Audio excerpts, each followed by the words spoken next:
Alam niyo ba dito sa Thailand, sikat na sikat dito yung mga buwayang kinakain. Ayan, nakita niyo yan? Kinakain dito yan sa Thailand. So ngayon, susubukan namin kumain ng buwaya ulit dito. Pero nakatikim na ako nito before sa night market nila dito. Pero susubukan pa rin namin kasi kasama namin si Kuya Desen. Ayan. So hindi pa daw siya nakatikim. So tatry namin siyang kainin. So ito yan. Kita nyo yan pa yung paa ng buwaya, oh. So ito na siya, so ngayon titikman natin siya, umuusok-usok pa siya, nakikita nyo ba yan? So tatry natin siya, pero natikman ko na talaga to, masarap. Sarap ba talaga?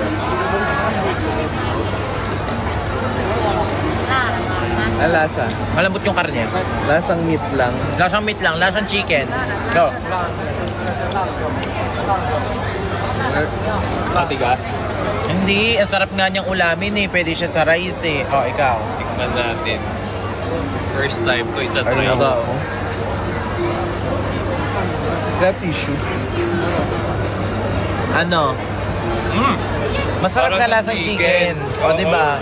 O, ubusin mo na, masarap yan. Ubusin mo na, masarap yan. Ang mura niya ha, 100 baht lang. Kasi yung barbecue sa atin parang 40 to 50 pesos na isang stick, di ba? So ito, nakita nyo siya, ang taba. Diba? Ang sarap niya, i-try nyo dito. Dito yan sa Icon Siam. Pero marami dito niyan kahit sa mga night market.